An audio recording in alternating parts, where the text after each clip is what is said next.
A very, very, very warm welcome. And before we start, I would like you to do something what I ask you to do.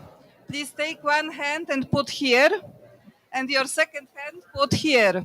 And give yourself a hug and also congratulate yourselves. Because we have been here already for 10 days or so, contributing with so much time, energy, skills, love, care. So really well done. Congratulations.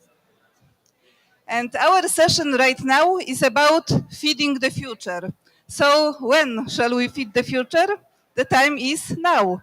So we have a beautiful speakers from Generation Now that will share about how they contribute to feeding the future. And as we know, unsustainable agriculture is actually in the core of all the problems we face with environment, but also with communities. So today, what we would like to do is to look at the spiral of erosion that is caused by unsustainable agriculture. And there are so many types of erosions caused by farming, which is not regenerative but degrading. So there is an erosion in soil, there is an erosion in biodiversity, but there is also an erosion in communities, in their values, livelihood, well-being. So today, in order to tackle these challenges, we will explore all these different types of erosions, and then we will look for solutions. And we will ask our youth to come up with solutions, because it is really the power of youth that can make a difference. Because the power of youth holds the power of motivation, the power of energy, the power of vitality, the power of courage. And this is what we need to bring about the change. So, before again I ask our speakers to come on the stage, I would like to ask every one of you, because we would like it to be an interactive session. So, I would like to ask you to think for a moment for yourself, as we are speaking about feeding the future. Think about one vegetable or maybe one fruit that represents resilience for you. If you think about resilience and if you think about food system, what kind of vegetable or fruit would have the qualities that make it strong and resilient and enduring? Please just think for a moment, and why would it be? What quality would attract you and what quality is inspiring for you in terms of resilience? Okay?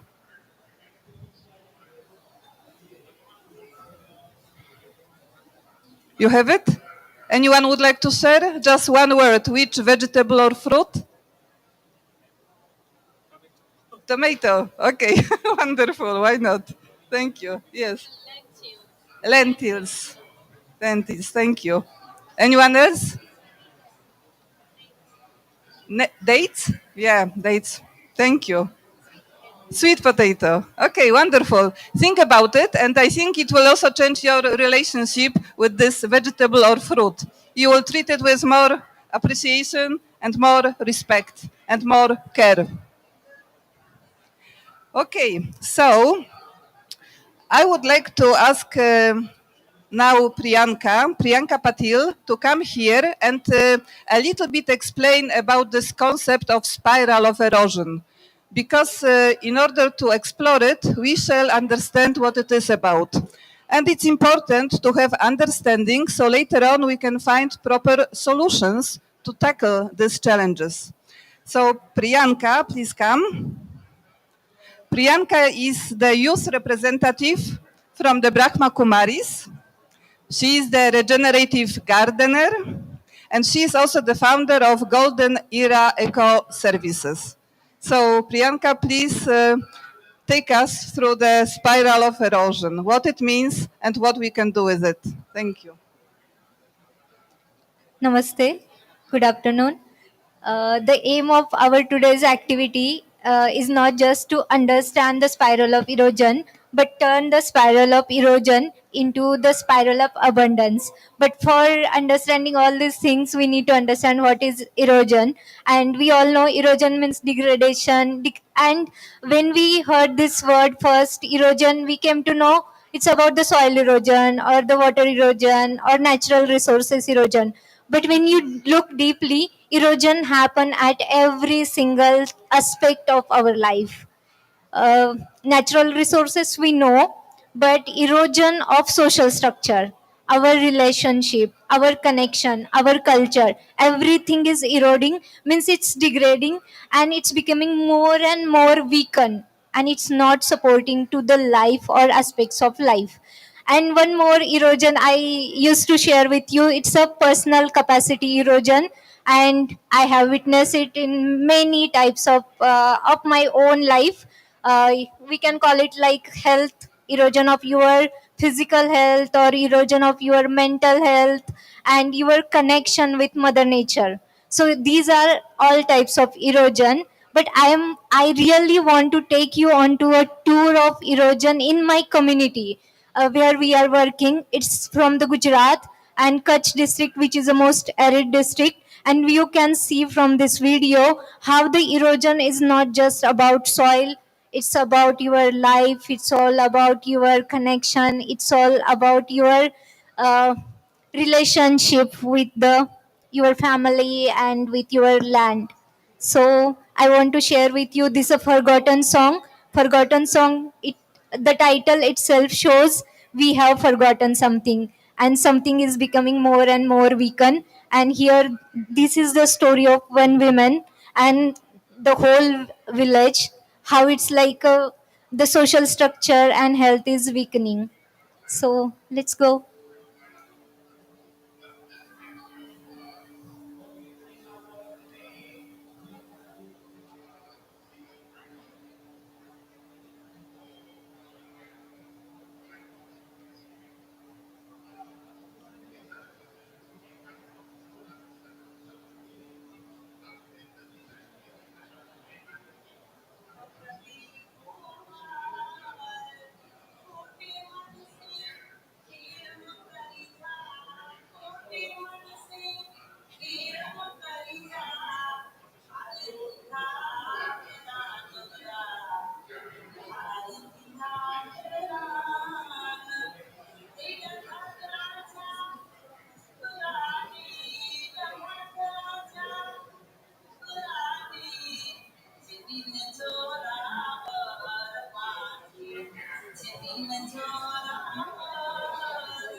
आनंद मंगल सब मंगल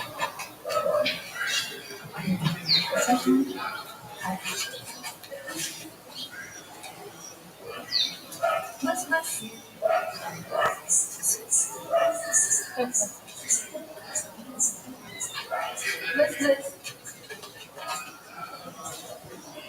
बस बस बस हो जाएगा हो जाएगा हो जाएगा क्या नहीं होगा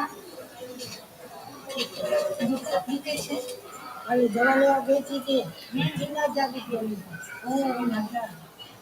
बुझला कोई नहीं बस बस बस कर लेंगे हो जाएगा वो हम इसी में करेंगे अच्छा है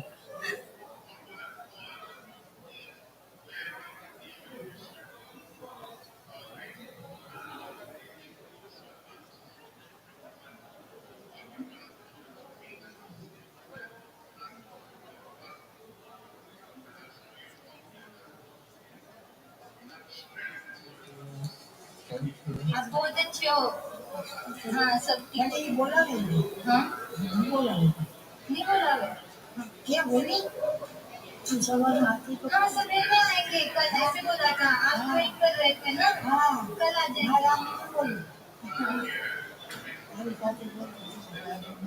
कोई नहीं बोली भगवान से हाँ भगवान से ना सारी चीज हाँ भगवान को याद करते रहते तो ऑटोमेटिकली सीख सकते हैं ये कितना सुंदर हुआ है ये देखने के लिए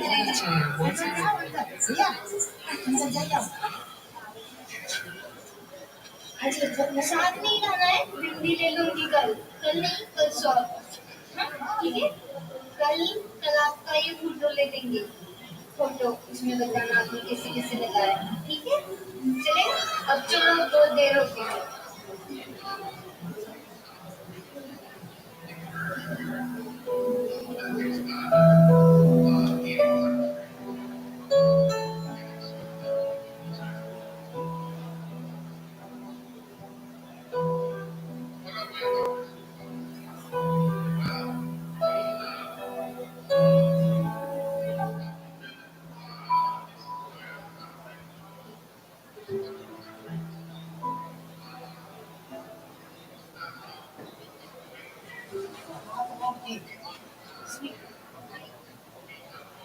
मोर भाई समझी ना ध्यान से मोर भाई डाल जी इसी गलत का अच्छा મારી મહેનત થશે આરામ જોશે દેશે બીજું તો ભગવાન છે બીજું તો મારો કોઈ છે નહીં અત્યારે તમે છો મારા ભાઈ આ કોઈ મારા ભાઈ આ મારી દીકરી 5 છોકરા છે કોઈ 5 રૂપિયા નહીં દે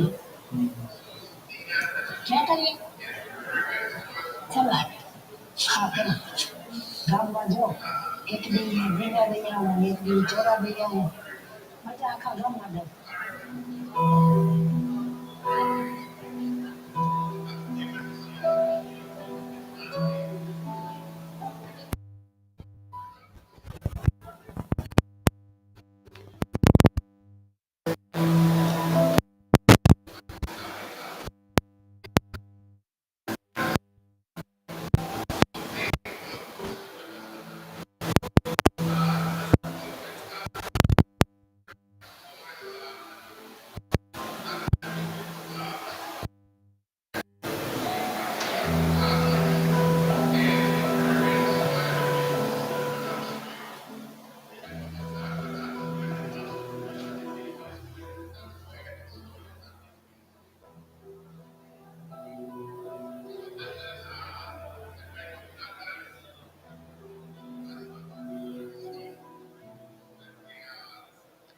Okay, thank you very much.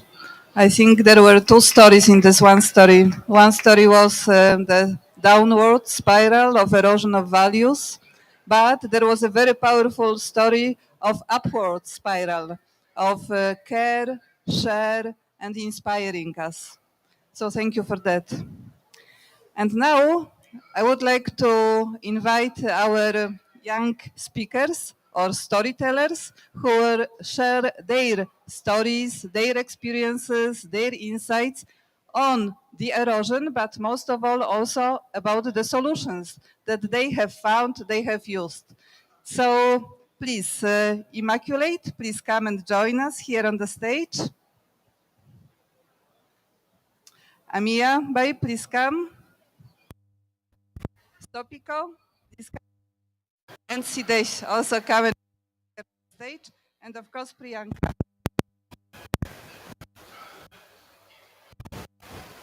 So today's session, two parts in it. The first one will be about sharing and your learnings, and the second part will be about interactive part where we will all think about the spiral of erosion that we have experienced in our lives, in communities, and then the spiral of resilience or abundance.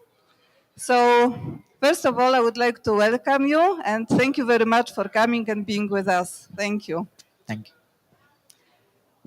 First, I would like to ask Immaculate. Immaculate is from Uganda.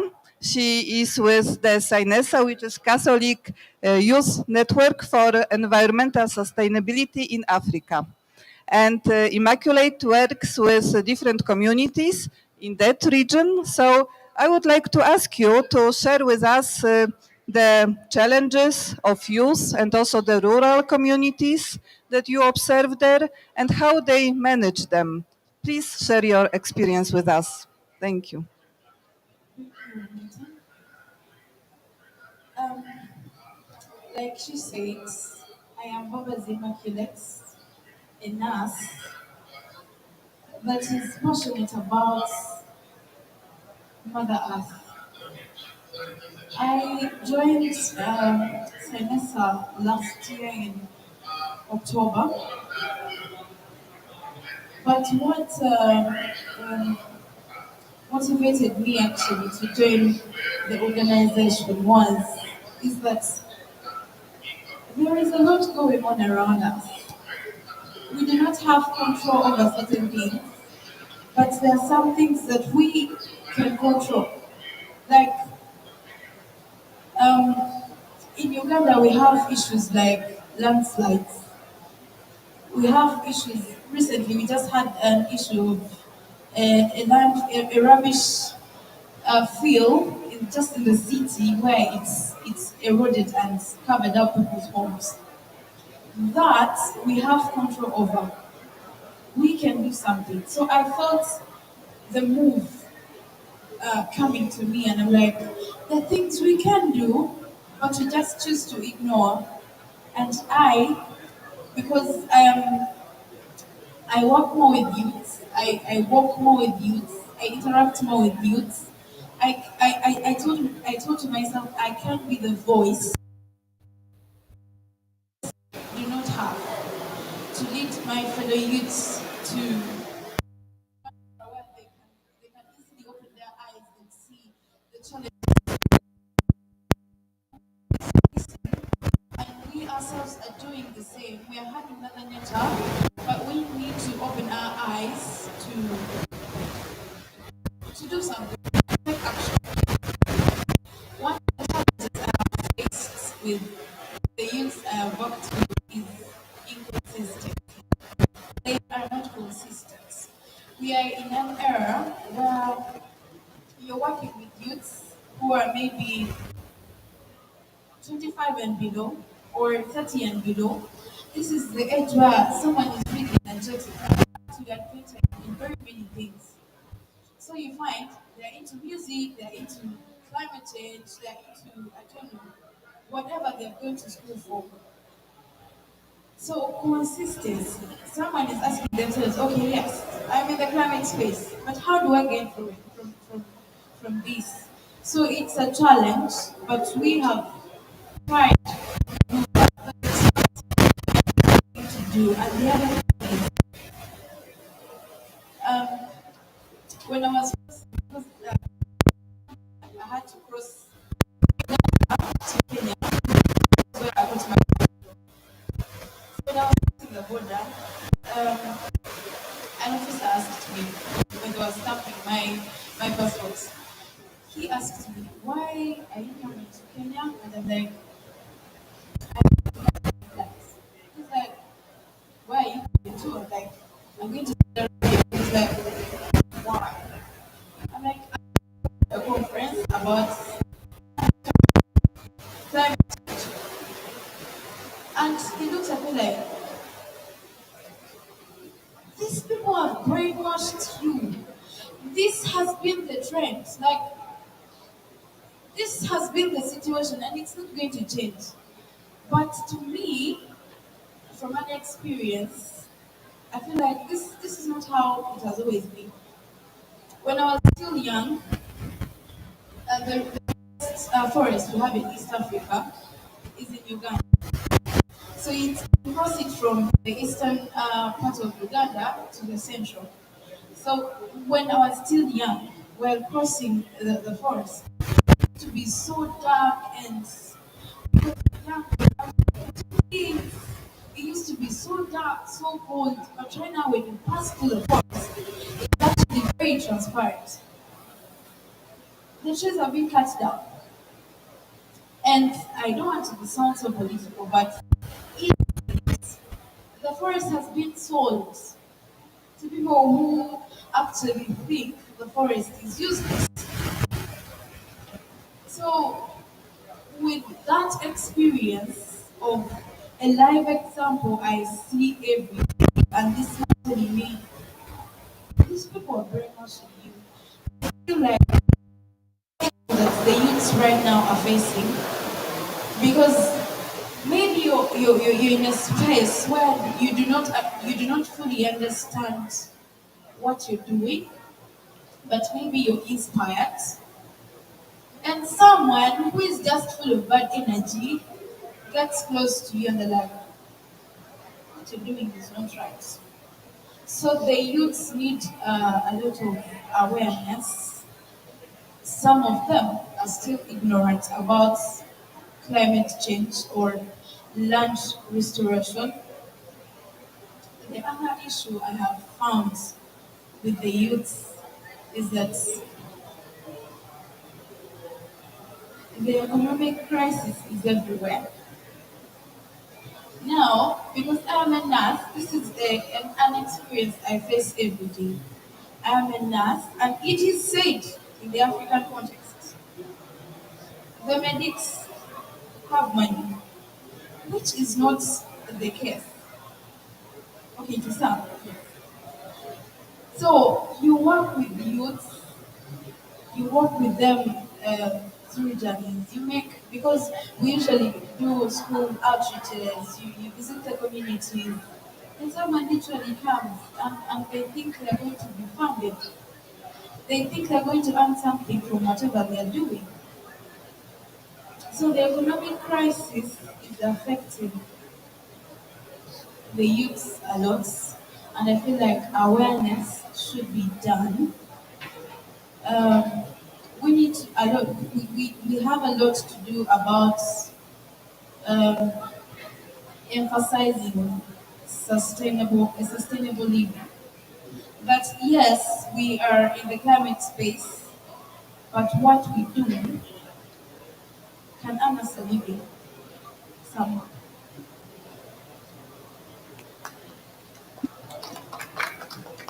Immaculate, thank you very much for underlining the power of consistency, the power of awareness, and the power of discernment. So we know what is right and what we have to do, no matter what others tell us. Thank you for that. And now I would like to invite Amiya Prapan Chakraborty from Bangladesh. Amiya is the Chief Executive Officer of Drubotara Youth Development Foundation. So I would like to ask you to tell us a little bit about the UNCCD youth strategy that has been relatively recently created and how it can help to empower youth to tackle this erosion on all different levels. So thank you so much. Hello everyone, I'm Pavilion. I'm from Bangladesh. Before starting about the UNCCD strategy, let's share my story first. So I'm coming from Bangladesh.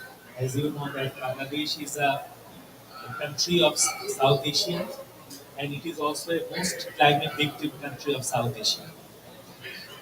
Continuously, we are actually facing a lot of natural challenges, including flood, storms, river erosion, and nowadays, economic recession and conflicts everywhere. It is actually disturbing our roots. So when I had started that organization, I was a student of class 7. And last 24 years, actually, I am running that organization with a dream to support my community, particularly raising voice of grassroots people. You will be happy to know that in Bangladesh, Subhakara Youth Development Foundation, we are basically working for climate justice. We are working with the local government institution, including the community groups, even the indigenous groups. So as in Bangladesh, land degradation related issues already started. Even river erosion is continuously rising. Recently, salinity is a big crisis for our food security. So when we are celebrating UNCCD's 30 year, and as the CSO, we are now talking about the monitoring mechanism. So that's why when we are talking about the future, we need to engage our youth, not only youth who are actually the blessed one. We need to talk about who are the most marginal. And that's why this time we all are actually talking about how to connect local people, how to connect indigenous group, how to connect with the needy youth who are not in education, not in employment, even not in trade. In Bangladesh, recently we have started a project with the support of USAID, and we are trying to start private school. Even we are educating local groups about the different issues, including the desertification, including the different kind of agroecology related issues. Even now we are working most critical climate locations, which at the maximum time facing different kind of natural calamities nowadays. So we are struggling.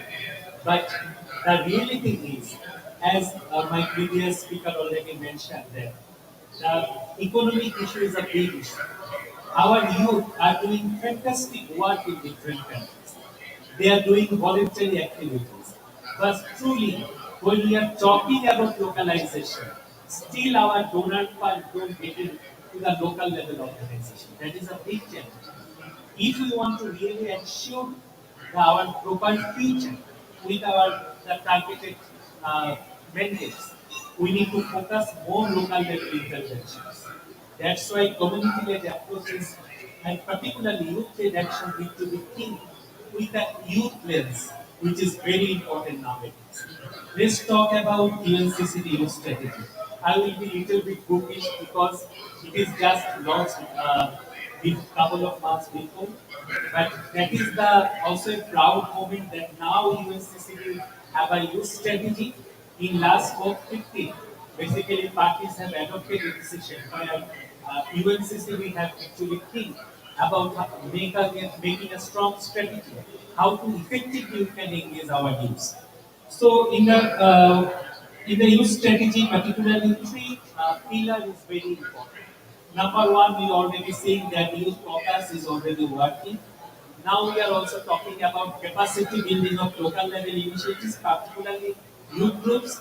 Even now, we are actually thinking about an intergenerational dialogue approach because we have a lot of CSOs. They are doing beautiful work, but as we are a new generation, a gap need to be bridged through the youth caucus and the UNCCD. So under that mechanism, under that strategy, it's not only a roadmap, it's basically a commitment of UNCCD, of parties. Because now we are look want to see not only a commitment, now more realistic, more reality, more intervention in field, because we are already too late. As a Bangladeshi, I want to say something. If you can check our data, you will see we are the very few amount of the pollution we are actually occurred in Bangladesh. But we are the most victim country. But when we are talking about our justice, we every time we see that maximum countries who are the main polluters, they are actually doing a lot of domestic thing in different courts. When our peoples are losing their lands, they don't have the jobs, they don't have the shelter. Our women, our gender diverse community, our specially able community, that is the realistic scenario of the every climate victim country, including the developing country. Where is the proper resources? Why not? In the last 30 years, we can be under a common platform. So we need to revisit previous our footprint when we can look into our future. Then our youth can make properly, they can play the role, and also the outcome will be expected outcome can be achieved. That's why this kind of side events, even the UNCCD strategy is very important because we need to know we are doing a lot of things as Brahma Kumar is doing, as DYDF is doing, but we need to be in line with the strategy. You will be happy to know just before a day, already a desertification strategy for South Asia already inaugurated. So that kind of common policy is now very important because a country have a very good practice, but we need sharing. We need knowledge-based sharing. We need innovation-related platforms, even the technology transfer, because that is the time of artificial intelligence. And when we are talking about you, they are the Gen Z. They are the extra mileage they have.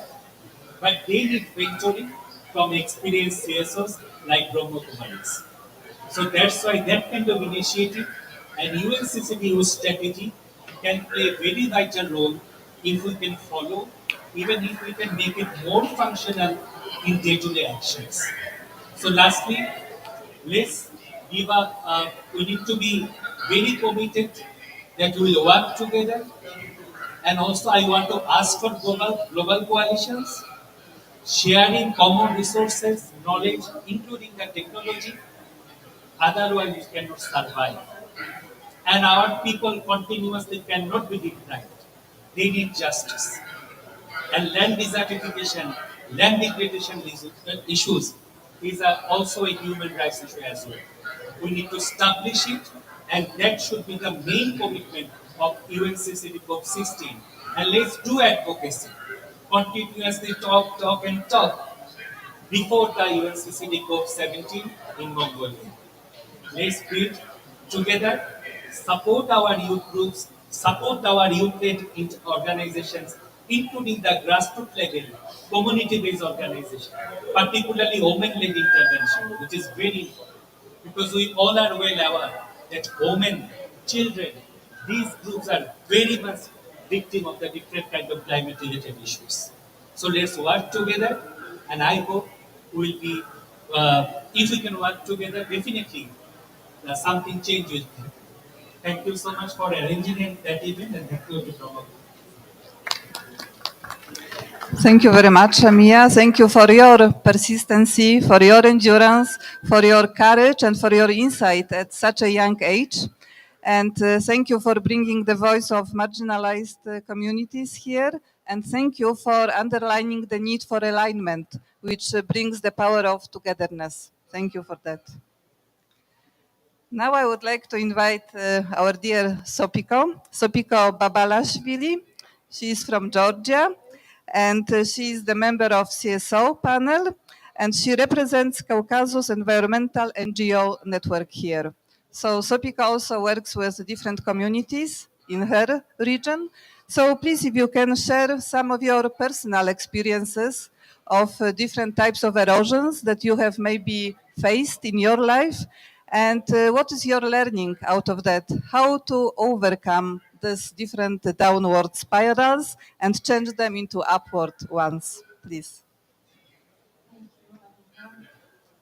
Hello everyone, my name is Sofika from Georgia, and it's my real honor to be here and have the opportunity to share my experience. I don't know if it's interesting for you or not, but I will try to tell more about my personal journey as a young people and my lessons learned and my observations. So I was born in a very, very small village in Georgia, in eastern part. And I remember how happy I was as a child, because I had a river along my house. I had a garden in my house, and one of my favorite part during the day was to go to the garden and play in the soil and find out some worms and collect them. And also next to my house there was a forest, and I was enjoying going there and pick up some flowers and hug some trees. And now when I'm reflecting, when I was child, I didn't realize how happy it was for me. Then I also in Georgia we have a very long history of winemaking, the tradition of winemaking and viticulture. And both of my grandfather had vineyards. And when I was child, I was with them and supporting them in the vineyard to make some agricultural spring activities in the vineyard. And I also remember their faces, how happy they were when I was with them during these activities, because maybe it was kind of a cultural thing when grandfather learning his small child about the wisdom of local knowledge. Then, when I was becoming a student, I had to leave my village and move to the capital of Georgia, to Tbilisi, because unfortunately in the rural areas there is there is an absence of opportunities to learn there, because the big universities are only in the capital. And I also find a job at the non-governmental organization, so I settled in Tbilisi, and it's already 8 years I live in the urban area. But the orientation for me was always to create something beneficial for people living in vulnerable conditions. And I always had faith that if I'm a part of the civil society and work in non-governmental organizations, I can serve the values I'm believing. And that's why I never moved, shift my profession and moved to the business sector, for example. But while you were asking me about the erosion, I want to talk about the personal erosions and also the erosion of interactions and communication. So while I'm in the urban area, I somehow lost the connection with my family and with my garden and with my forest and with my grandfather. And when I saw the video you shared, it was so emotional for me, because one of my grandfather already passed away several years ago, and I just remember her hands while watching this video. And about the personal erosions, I'm always asking myself what you are doing at this moment of your life. Is this beneficial? Is this a right point for you yourself, and also for your community and for your society? And I reflected that just being in the office during my whole day from 9 to 6, am I really beneficial for people around me? During this 8 year, I was engaged in the management of projects, helping smallholder farmers to increase their capacity. We also created some grant opportunities for them to uh, finance the projects. We can help them to tackle several problems they are facing in their farming. Are no access to drip irrigation system, access to modern infrastructure, and etc. But this year, during the 2024, I was more focused on my inner voice and inner reflection, and I don't have solutions yet. But as the name of the side event is future and feeding the future, I made decision to go back to my community from 2025. I'm not going to live in Tbilisi anymore, and I decided to go back and move to the village again and start my community work here in my village and contribute to the restoration of that forest that I have next door to my house and spend more time with my family, with my grandfather, and support him in doing agricultural activities in the vineyard, and also start the meditation to find out answers about the purpose of my life. And after I don't know, when I become 80 years old or 85 maybe maximum, what I want to create for that period of my life. So to summarize, I'm just 26 years old and I'm always asking myself and I'm always challenging myself. And from the next year, yeah, I will focus more on my inner development and also development of my community, coming back to my village and my community. Thank you so much. Sopika, thank you. It was so beautiful. Thank you for taking us on your personal journey. Thank you for painting this beautiful picture. It is like we were there with you, I think, right? And thank you for underlining the integrity, which is so important, and connectivity. And thank you for posting this question, which is very important. And I believe we all can use it by asking ourselves, is it beneficial what I do? Thank you so much. And last but not least, we have our brother Sidesh Sakore from India. Sidesh is this year Land Hero of the UNCCD, and he is the founder of Agro Rangers.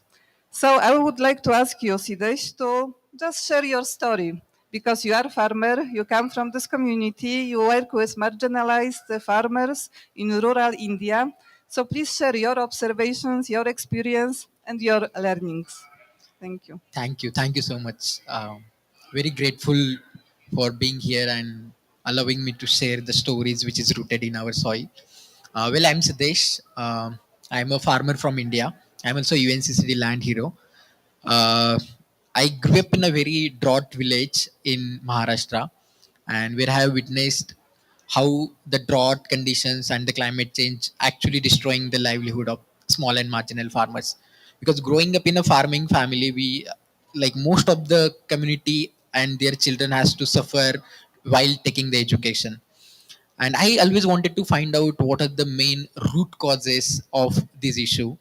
And luckily, like, I completed my engineering and I was doing an internship with one NGO, where I got a chance to taste the soil of 5,000 small and marginal farmers.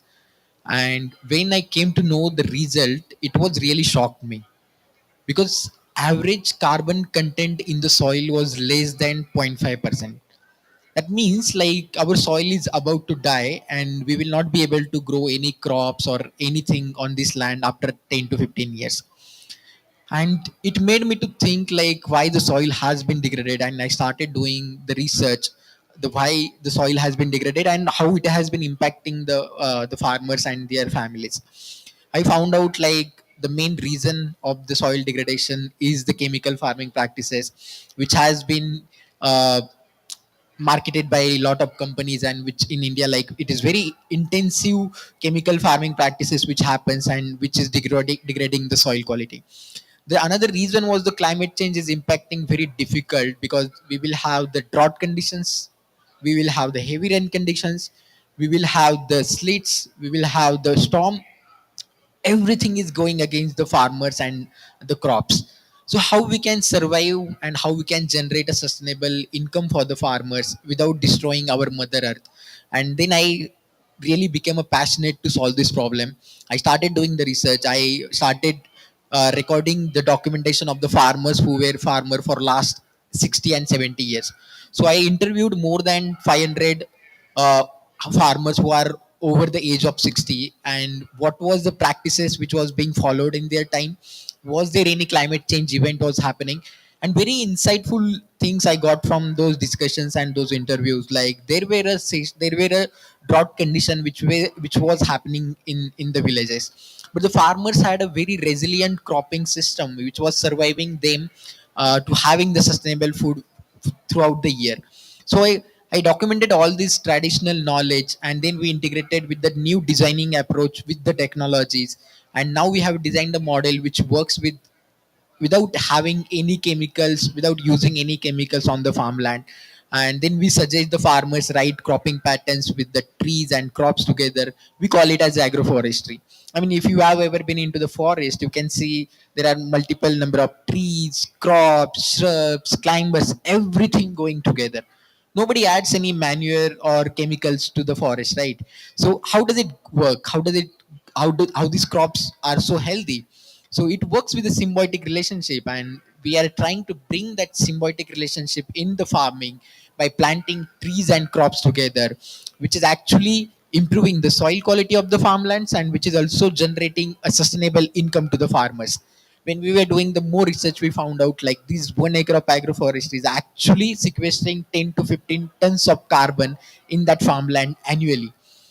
Because when we plant the trees and crops together, which has a life of at least 30 to 40 years, and one time of support to these small and marginal farmers actually supporting their livelihood for next more than 20 years. So we decided like how we can transfer this knowledge to the many farmers all over the part in India. And then we designed a program where we educate the farmers, we provide the exposure, and our the previous farmers educate the more farmers in their villages. They provide the knowledges, and we organize the training program for the farmers in that village, and they get to know like what exactly happening the issues with them. So we assess their soil, we know like what is the soil quality like which has been degraded.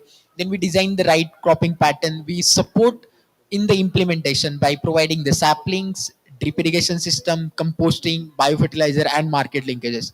So we have been actually supporting farmers to convert their degraded land into a sustainable agroforestry land, and which has been helping many farmers in India. We are at very small at the numbers because we are very early stage organization, but we have been working on continuously and relentlessly to convert this degraded land and to make it into a fertile land. Thank you. Thank you very much. Thank you very much for your passion.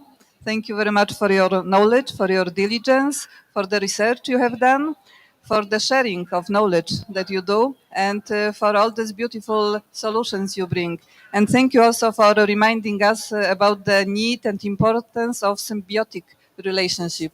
I think it is relevant for all different types of relationship we have. So thank you for that.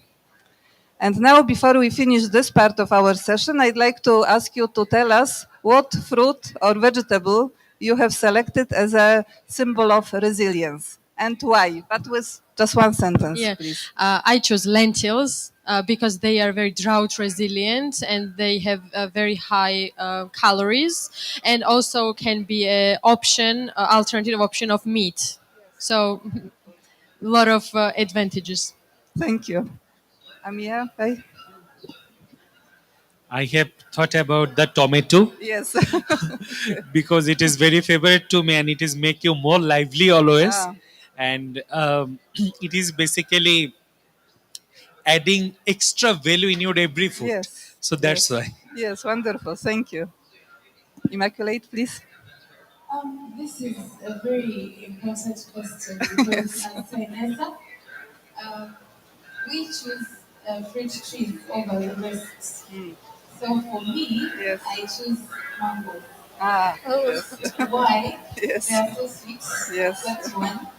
The other is they grow anywhere. Mm, They give us fruits in abundance mm, and with a lot of vitamins to regenerate nourish our the bodies. body. Wonderful. Thank you so much. Sidesh? For me, I was selected a gooseberry. We call Okay. it aula in India, Yes. because which is very crop like growing without any water in our area. Because I grew up in a drought village, and I see like the resilience of that trees against the drought condition and the water condition. and which also has very good health benefit, like it helps to improve the immune system and has medicinal properties as well. Thank you. Thank you. And Priyanka, what was your favorite fruit or vegetable in terms of resilience? I love banana, but truly, actually, in our places, our desi bananas means local native bananas. They are disappearing, and they taste very yummy. And we are now getting in the markets G9 bananas, and I can't even taste them. But it's okay. I'm currently working in dryland, so for dryland sweet potato, we are using leaf for making sabzi, and we are using sweet potato for different desserts and different things. So sweet potato is very resilient to drought condition. So that's why sweet potato, and I'm sweet. Yes, you are. Okay, thank you so much. So please let's give them a hand of applause. Beautiful sharing and very inspirational and also very practical. Thank you. So Thank you. Thank you now, so much. Priyanka, I would like you to introduce the second part of our session. Okay, now we all are here for celebrating this thing, feeding for the future, and we all have gone through different erosion journeys, and we all know the how erosion is like a spiral, how it goes and take us to in the downward condition, because erosion itself means it weakens you in many level, and all types of erosions are connected to each other. Means, for example, you talk about food system, it's connected to with environment, it connects with your health, it, so all these things are connected. So I feel we are going to do some activity how this food is impacting to our land degradation, to degradation, because degradation of our health also, because initially food is packed with nutrition and it's supposed to give you a nourishment, but now that food itself becoming major cause of your diseases. So because they are now packed with the chemicals, as you mentioned, and as she also mentioned, how how our stories are changing, how our connection with food is also changing.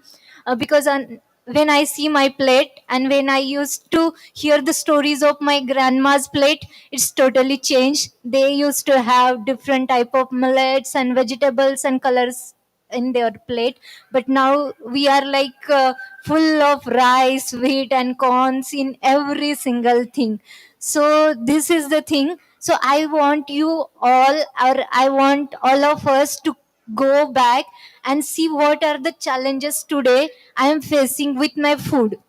It may be anything. So we will give you some cheats and we have to mention some challenges on that, so that we all can make a spiral of food system challenges here. And then after this challenges event, we will all think about the solutions.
Hello. You have to write any type of challenge you are facing with food system. It may be anything. You are losing taste of your food, you are missing something, or anything happening with your food system, or you can't grow food due to drought, you can't grow due to rainfall, anything is happening with your food system.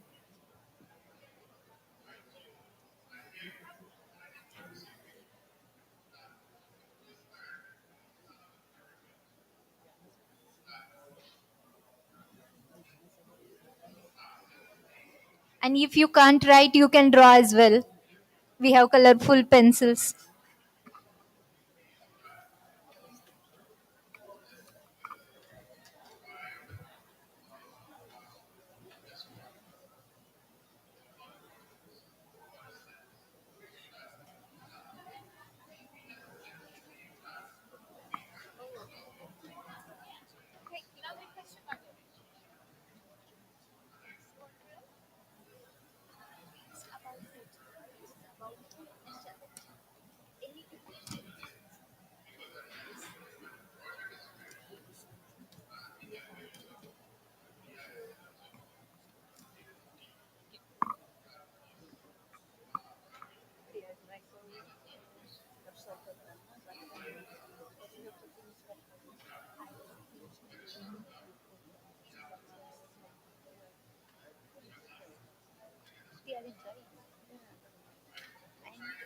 Solutions we will give, so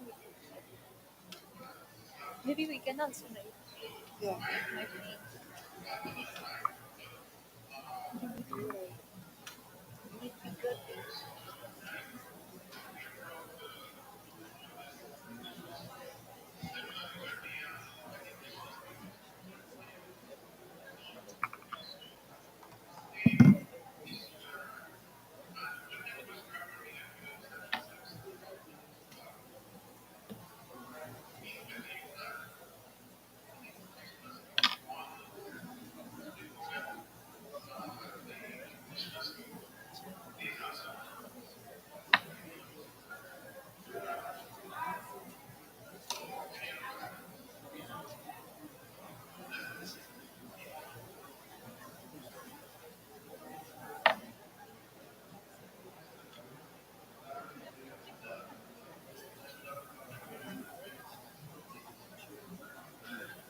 First, I want to make like some sharings.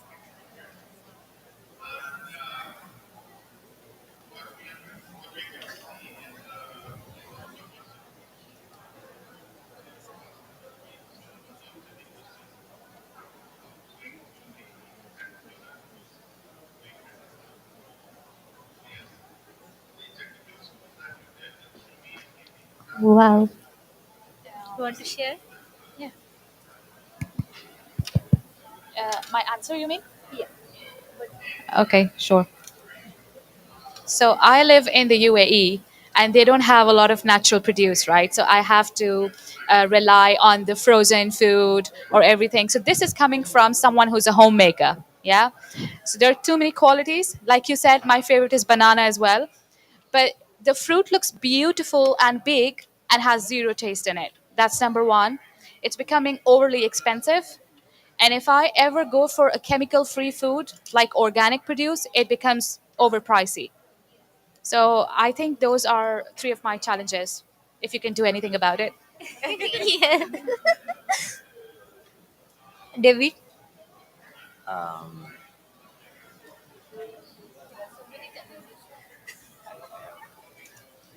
Yeah, so I'm with a sister who speaks French. We tried to work together as well, but the challenges were almost the same. Pardon. Localité, which is quality of food. La quantité aussi, quantity. L'accès, access of food. La prix, price of food is becoming too much. Eh, yeah, and the taste is not authentic anymore. It has changed. Yeah. Yes. Quality and taste, really. degrading.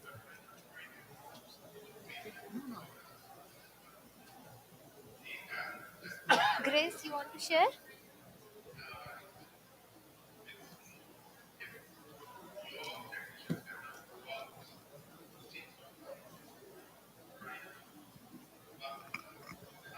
Hello, I do not have any problems with food, but my body resists foods like anything with gluten rich foods or dairy products. It's my body, not the food. Okay. Yes, again, our bodies got like affected with food due to so many things. One more disadvantage of office work and office life. In my case, the challenge is that I need time for preparing for prepare no less processed and healthy food. So every day I try to bring my lunch with me because I don't want to buy outside. But in the previous day, I have to allocate at least 1 hour to prepare food. So for people who has a work life, it's a challenge to access to healthy food, and also the prices on healthy food. In my country, for example, it's always very expensive to purchase vegetable, fruit, and not processed food. Processed food is less money. Need less money. But I'm thinking next year you are not going to face this issue because you are going into village, and in village food is very yes, and you will grow your own food, and that is really magical. And when you grow your own food, your consumption pattern changes, and your like quantity, because you are very happy in the garden, you will feed by so many other things. It reduce your amount of food also. It's my experience. Okay. So now we have so many challenges. Mostly food is like less nutritive, quality is deteriorating, the prices are very high, and we are not getting access to good and nutritive food. So we have so many challenges. But can we write, means can I ask you all to think more about it and write two solutions for whatever the problems you are thinking, and what can it be solved together, because it's all about us. Huh. With this paper.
So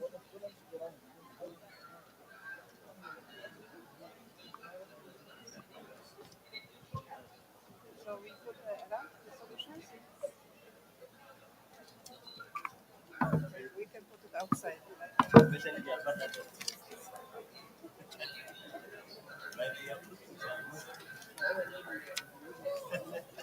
So many people write the qualities.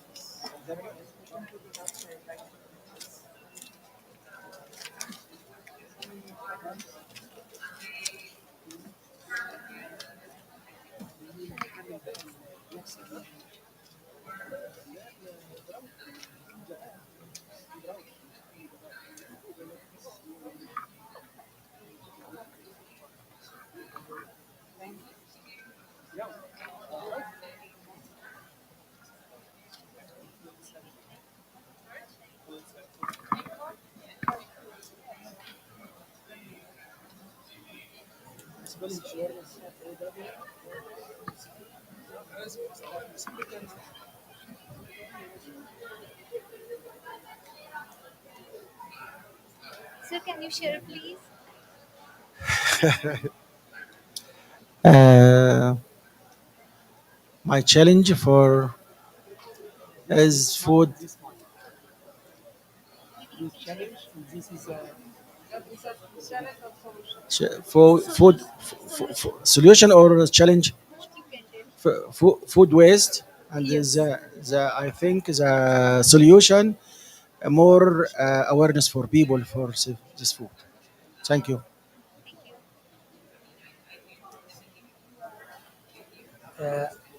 I take example for the water shortage is a challenge for the rice farms. Okay, so I suggest that we can use biotechnology to produce varieties of high tolerance facing this drought. Thank you. Yes, actually, native seeds having this capacity to resilient for any biotic stresses happening in the nature. And yes, sir, food waste is a really major challenge. More than 43% food which we produce is wasted, either food loss or either food waste due to so many things. So mindful consumption can help all of us, and being aware how food, like I'm eating one apple, but it takes 6 months to be that apple as like an apple is coming to your plate. Similarly with grapes or other fruits, if we are mindful about the activities, pruning and all those things, so then we will be very mindful regarding this food waste thing. Okay, anyone wants to share?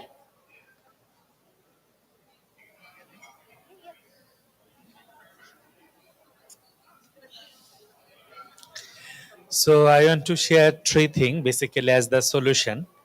As I have said that all of our maximum now talking about the chemical using. Like so in India we already observed the result that when we are using the organic fertilizer, production is actually going high. And also it is producing healthy food as well. So we can uh, give more emphasis on that. Second is the particularly in my experience nowadays, food price is also a big issue. So we want to together we can work on the supply chain mechanism. Even we can also discuss with the private sector as well. And finally, I want to say about the early warning system because nowadays rainfall is a big issue, flood is a big issue, but we cannot determine properly. So, for the developing country and also particularly in the most affected countries, we can use the technology and we can provide with the subsidy to the farmers, and that will help us them. Thank you so much. Someone has written one beautiful solution, helping farmers to preserve the indigenous seeds, and also supporting local farmers to help them scale, and this will make organic food more accessible, because your challenge is like organic food is very like high expensive and high in price. So if so,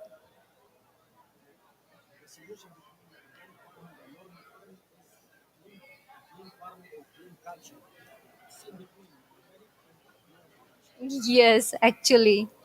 That's why we used to encourage our farmers like habitat management. When you are start from shifting from conventional agriculture to natural agriculture, you need to make sure that you are providing home for all the natural elements like bees, butterflies. Then only you can support the food system in many ways. It's like you are mentioning clean culture. It's sort of cultural emergence. When you shift your food, you shift your mind as well. Thank you. You want to share? Okay.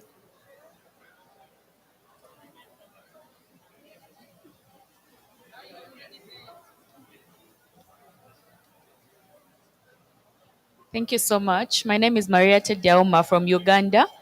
I'm from the northern part of Uganda. We have a special tree that provides us with a special food. We call it the shea butter tree. Yes, and it is going extinct in our region because we cut it down for energy, for charcoal, and it breaks our heart so much. But we need more awareness on this. So my problem was it's going extinct, and my solution was to create an alternative for energy so that we can preserve the tree. Yeah. Thank you. Can you put there?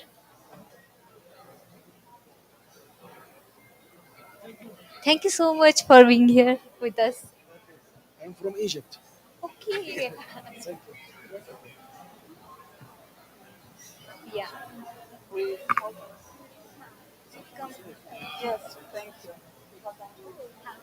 Ask them to come Okay, here. okay, okay. So thank you very much for being so active and interested in this. And now we would like to finish with a moment of reflection.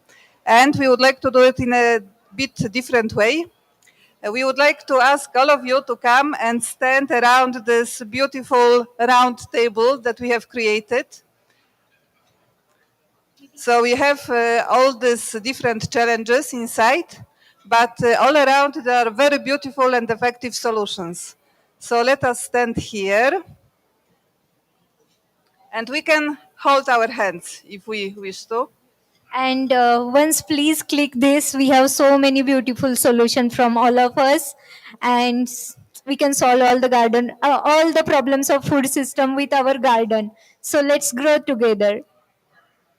So I will give a little commentary.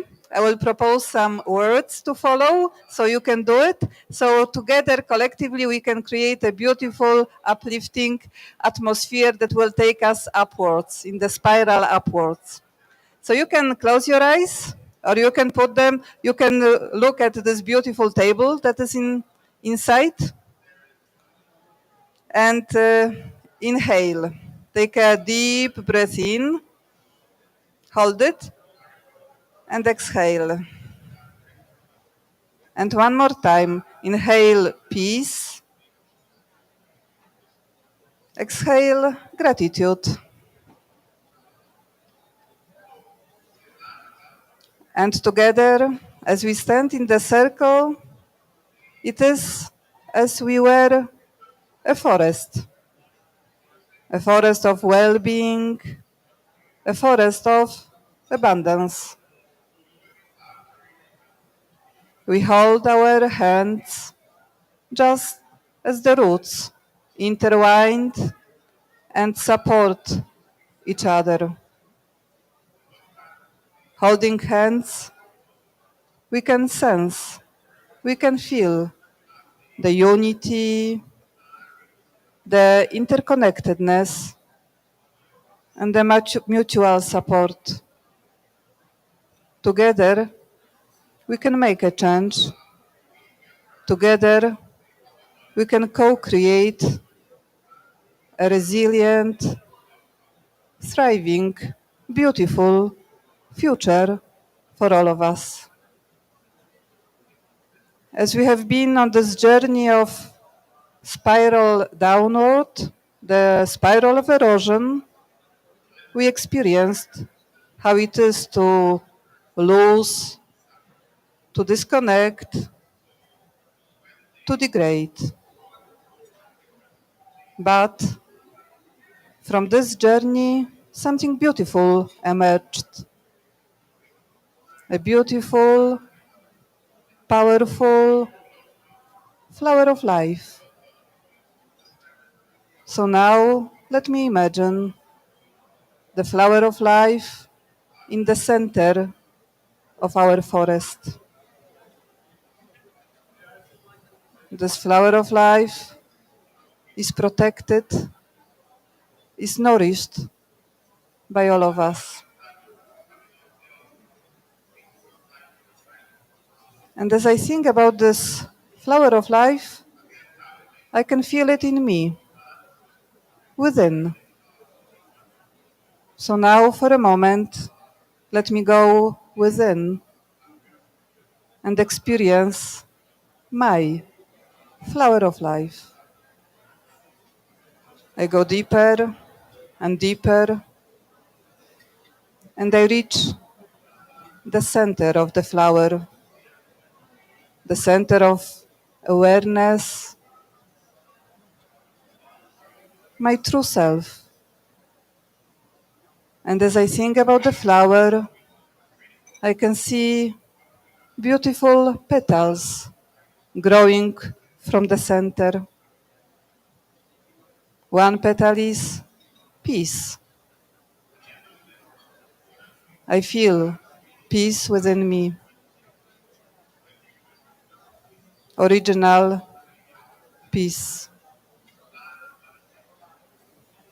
Another petal is love, unconditional love, pure love.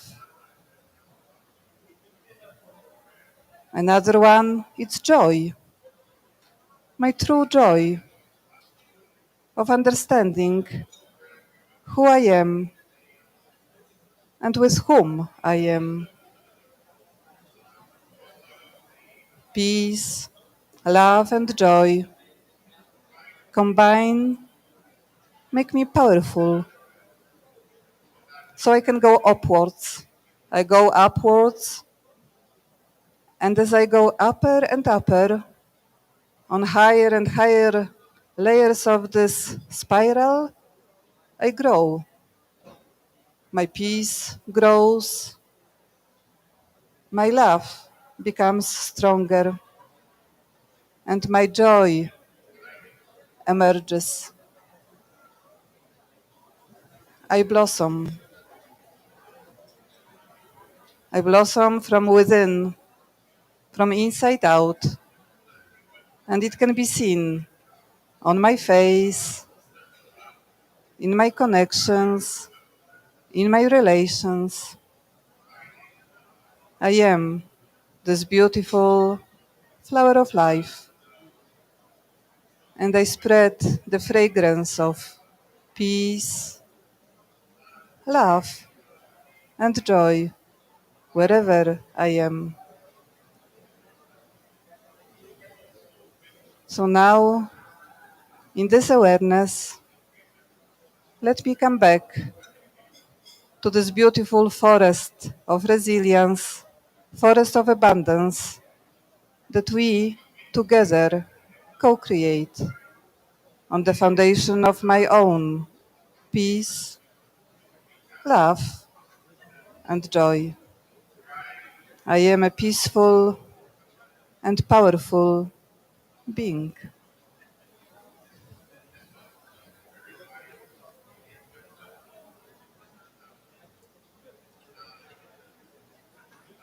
Thank you.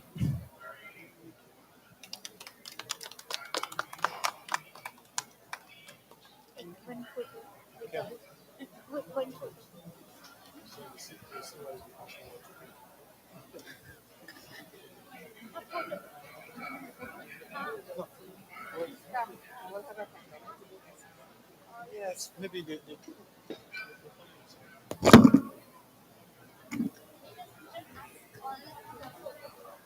Can we have a photo, group photo, family photo, flower photo, forest photo? Come, join us. We can make it quickly and beautifully. Yes. Come, Michelle. Now you will be on photo.